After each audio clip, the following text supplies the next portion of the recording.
Hi, I'm Mary Wingo, and if you're watching this video, sorry I'm a little bit off balance here. If you're watching this video, then that means you have downloaded a portion of my book that I want you to know about. This is like really, really, really important, and I want you to know about this. So you've downloaded part of my book, and it's probably the most important part. It's 9 steps to control stress, and then this isn't like, you know, hokey. This is like scientifically based. It's really, really simple, and this is something that can be used anywhere in the world by anybody in any community and requires no money, zero money. So this is a bit of a humanitarian project because unnecessary stress causes up to million deaths every year and trillions of dollars in losses every year. So yeah, this is something I want you to have, and it's 20 years of study. So, but it's really simple. So, step number 1. This is probably the most important step. Is to make a list. Well, no. First off, is identify in chapter 9. I'm going to name them for you. The 5 major types of stress. Okay, I'm going to name them for you. Now, if you want further in depth, go ahead and get the book. I've priced it to where almost everybody in the world can afford it, literally. I mean, people here in Ecuador. Oh, I'm in Ecuador. This is Pucará, 11,000 feet or more. But anyway, so there's 5 different types. The first type is stress of working memory, stress of your mind. How many things are you trying to multitask and do at one time? Okay, so you make a list, and this is a huge stressor, especially those of us in the modern world where we're trying to multitask and do, you know, a bajillion tasks all at once. This is not good, okay? This is not being efficient or, you know, a power woman or power man. This is asking for an early death. So go ahead and make a list, okay? So that's one stress. Another type of stressor that's very, very common is, loss of social capital. Okay, that's number 2. Loss of social capital. So that means your social networks. Okay, us in the modern world, a lot of us have lost that. Our families have dispersed. We've gotten into this habit of working way too much, so it destroys our social network. And when we do that, we lose.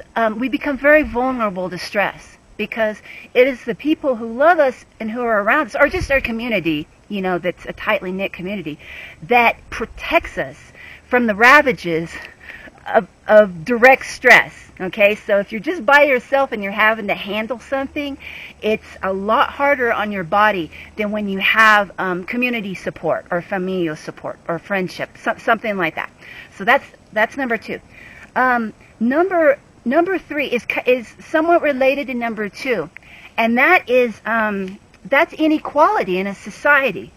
And a lot of us, we know that we're living in these times, a very unequal world, where a lot of us are in the world, not just in the United States, not just in Europe, not just in Canada, but in total are on the edge of absolute financial destruction. But this inequality, okay, in our communities, again, causes us to be vulnerable. Why? Why is that? Why? Especially if you're in a somewhat wealthy country where you may have some basic necessities taken care of. Still, it's the inequality, not necessarily the absolute richness or poverty, that causes tremendous amounts of early death. Tremendous amounts of early death, especially in men. Okay. So inequality. Now, what is inequality? I mean, if you're in a somewhat relatively prosperous society, why is inequality so deadly? I mean, well, why does it cause so much disease and early death? Well, it's because, again, you can read the book and find this out, or watch my other videos. If you know the definition of stress, the definition of stress is the rate of adjustment an organism has to undergo in order to adapt to whatever environment you have to be in.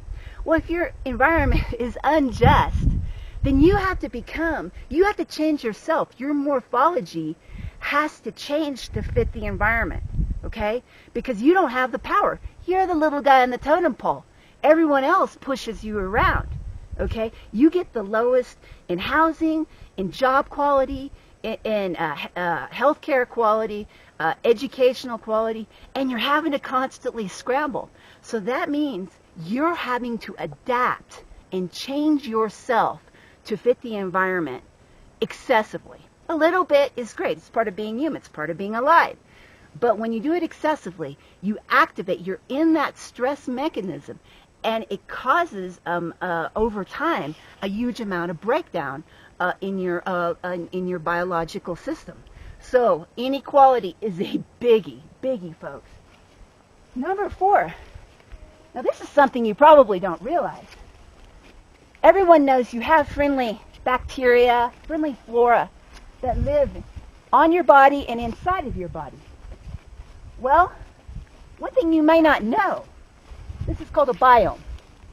And one thing you might not know is that this biome is a functional extension of your organ system. So especially the biome in your gut, which is in many people in the modern world totally screwed up. And so when this gets messed up, and there's many reasons that it gets messed up, then you lose functionality of that particular organ, especially of your gut, especially if the biome gets messed up or depleted in your gut. So that causes a tremendous amount of stress on your organs right there. I bet you didn't know that. You've been trained to think that microorganisms are all bad and you need to be sterile. That's not true. That's not true. Microorganisms are actually part of you. And you've grown to evolve alongside these microorganisms. They help you digest. They help you with your immune system, your endocrine system. There's all kinds. In my book, I have, a list of, at least 15 different things, diseases that occur when you mess up your gut balance, the balance of microorganisms in your gut. Okay, so that's number 4. And let's see, number 5. See, I always forget. Number 5 is, and this is something everybody can relate to, is chemical stress. Okay, and we all know, okay, what chemical stress is. Okay, we got 2 different types. We've got involuntary chemical stress and voluntary chemical stress. Okay, so involuntary is going to be like the pollution in your environment. Like, say, if your water's contaminated, again, don't just think of like drinking contaminated water as poisonous.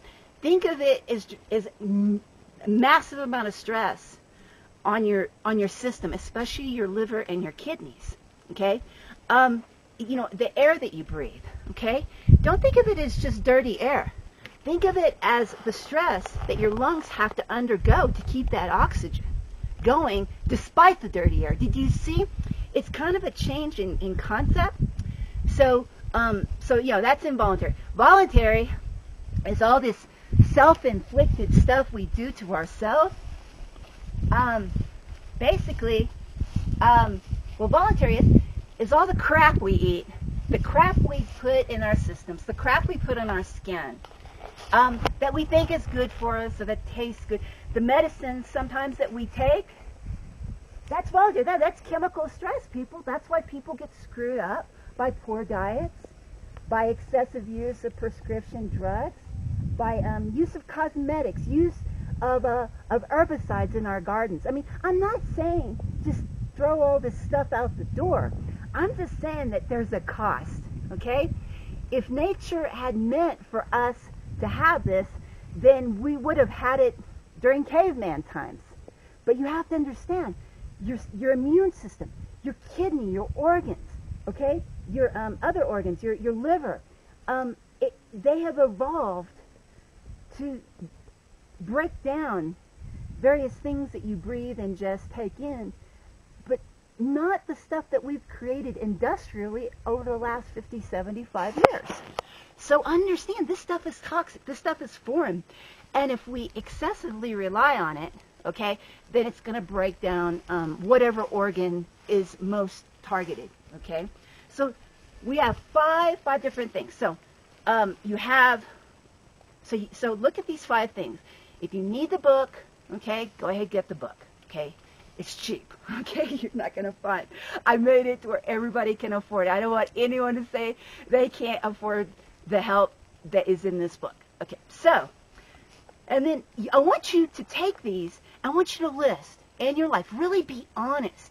And it might take a couple days, it might take a couple weeks to list every single stressor under each category that you undergo, okay? Every single, you might have 300, 400, 500, okay? So it's not like a 15-minute exercise.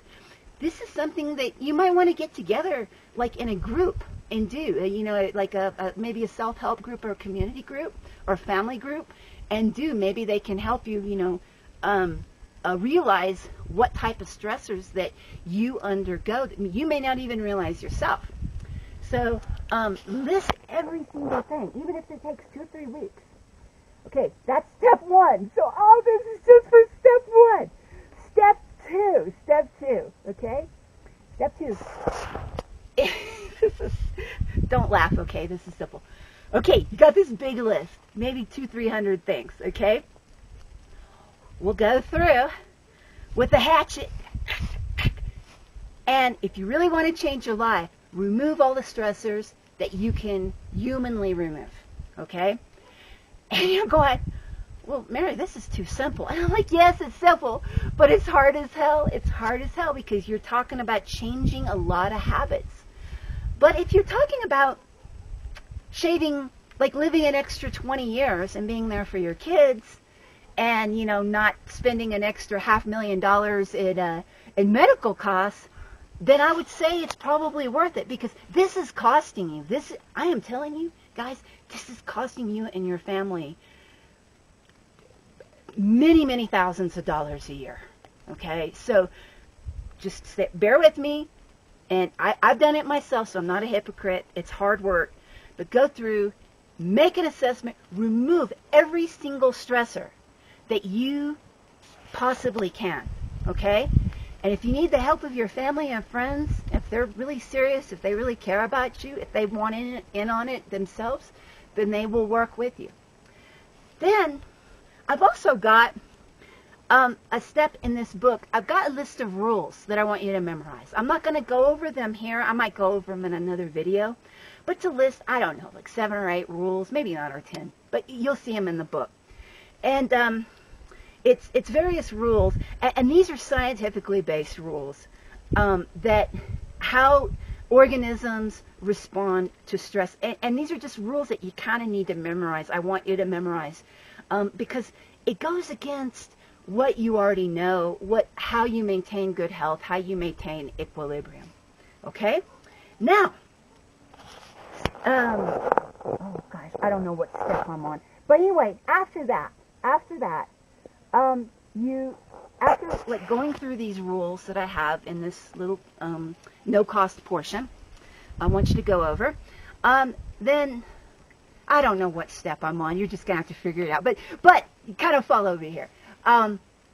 If your community is under stress, like say, you know, because of lack of social capital or inequality, then this is time you get together with your homies and you start to organize. Oh, I'm a troublemaker. Oh, yeah, okay.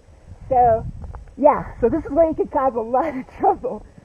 you get together as a community and you find out these stressors based on the 5 categories I just went over, and you get together with your community or your family, and you're saying, okay, as a unit, what is causing us the most stress?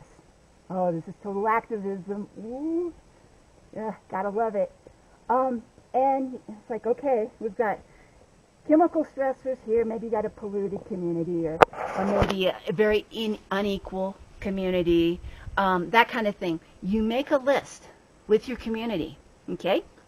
Then you take my book to your local leaders, okay? So say if you're, say, you've got like a mayor of your town or a governor of your state. You take it and say, hey man, the stress is costing us trillions of dollars of losses a year, and it's probably shaving, anywhere from a few years to 20, 30 years off a person's life, depending on the level of stress the person is undergoing. This is a major bad. We need to change things. So, yeah, you can take this book and cause a lot of trouble, but what it is, it clarifies. It clarifies the reasons. People sometimes need to become activists. It's not, instead of just injustice or, things that are wrong, it's very clear. It's like, yes, we need to bring this up for discussion because inequality causes tremendous amount of damage. And if you're a fat cat at the top, you're at the top of the totem pole of a system where there's a huge amount of equality. You think that's great. No.